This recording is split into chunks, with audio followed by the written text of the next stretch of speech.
The death penalty is a topic of great debate.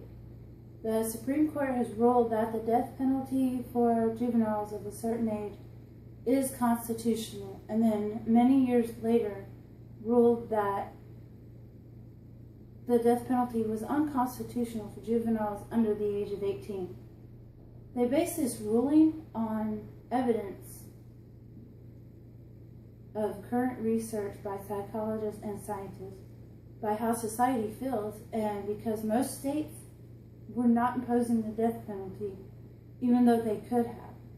My purpose is to persuade you to understand why I believe that the death penalty for juveniles should not be imposed. I have 2 teenagers, so I know how the teenage mind works.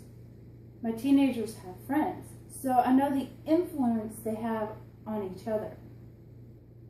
The debate isn't whether juveniles should pay the consequences for their crimes. The debate is whether they should be put to death for these crimes. And were they preventable? First, I will discuss that the Supreme Court has decided on about the death penalty for juveniles. Next, I will discuss about the continued debate. Then I will discuss why we should not impose the death penalty on juveniles. Now that we know what the plan is, I will begin by discussing the Supreme Court cases that have made decisions on the death penalty for juveniles. There has been a constant debate about whether juveniles who commit a capital offense should be given the death penalty. That has been taken to the Supreme Court. On the websites caselaw.findlaw.com in the case of Stanford versus Kentucky, and deathpenaltyinfo.org in Roper versus Simmons are 2 cases about the death penalty and juveniles. In the Supreme Court case of Stanford versus Kentucky in 1989, there were 2 reasons why the Supreme Court decided that the death penalty for 16 to 17-year-olds was constitutional. At the time in society, the death penalty was not considered to be cruel and unusual punishment. There was not sufficient evidence for the judges to rule that the death penalty to be considered cruel and unusual punishment.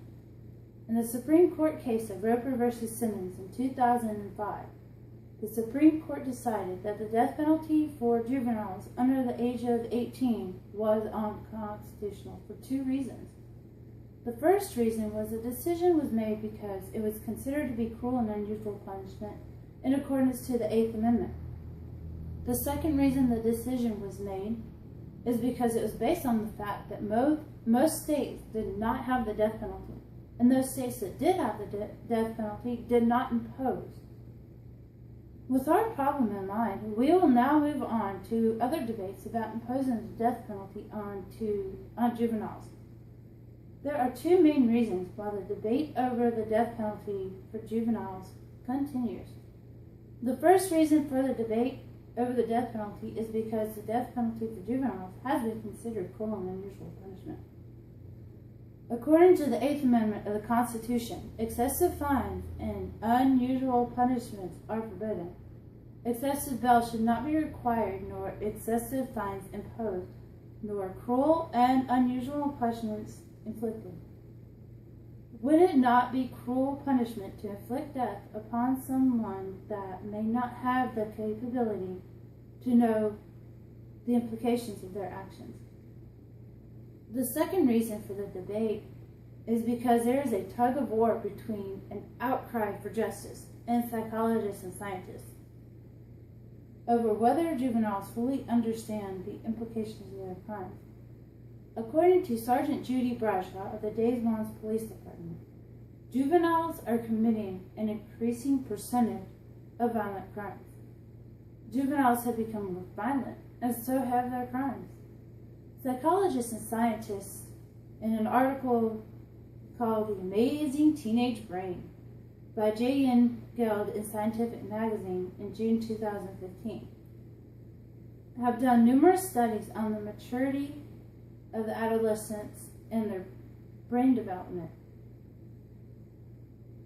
And there is sufficient evidence that adolescents have very little impulse control and take more risk.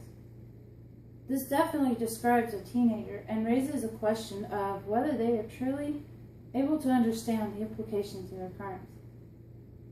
Now that we know what the cause is, we will continue on to why you should not support the death penalty for juveniles. We should not support the death penalty for juveniles for two reasons. The first reason is more of a question of how can we decide to give a juvenile the death penalty if there's any doubt at all that the offender committed a crime. According to the Amazing Teenage Brain in Scientific Magazine, juveniles can be easily influenced. Just because there is a confession by an offender does not mean they actually committed the crime.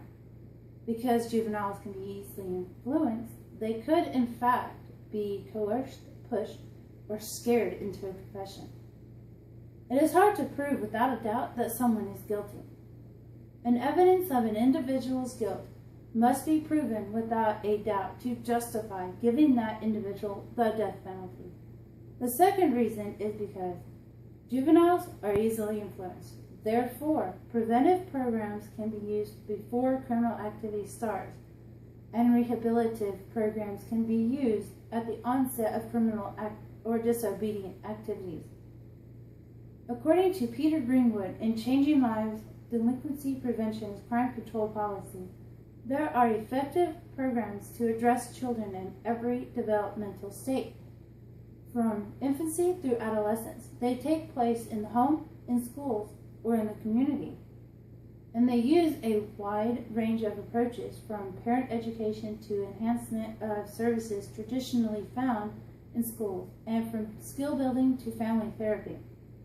The best programs use multiple strategies and methods to achieve their results and are closely monitored to stay close to the model protocols. Preventive programs for children with risk factors. Children and families with risk factors for offending have shown a reduction in criminal activity in juveniles, especially if started at an early age. Preventive programs for parents and families have also shown to reduce juveniles that become offenders. Rehabilitation programs can be more effective if they are implicated in the correct way. Criminal behaviors can include a disregard for authority figures such as parents, school, administration, police, or even their peers.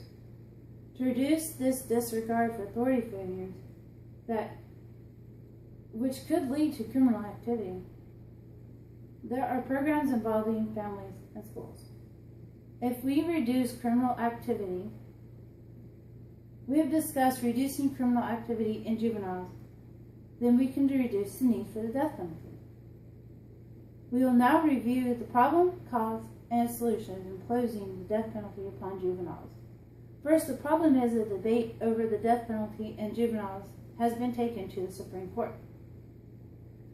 Because the evidence was not sufficient to make the death penalty to be considered cruel and unusual punishment, it was decided to be constitutional. 16 years later, there was enough evidence for it to be considered cruel and unusual punishment, and therefore was considered to be unconstitutional. Second, the causes are that the debate continues over the death penalty on juveniles. The Eighth Amendment of the Constitution forbids cruel and unusual punishment to be inflicted. There is a tug of war between justice and psychologists and scientists over the maturity of juveniles. Third, the solution is, why should you not support the death penalty to be imposed on juveniles? Can we impose a punishment upon juveniles if they are not able to control their thoughts? There are ways to prevent the need to impose the death penalty for juveniles. The death penalty is a topic of great debate.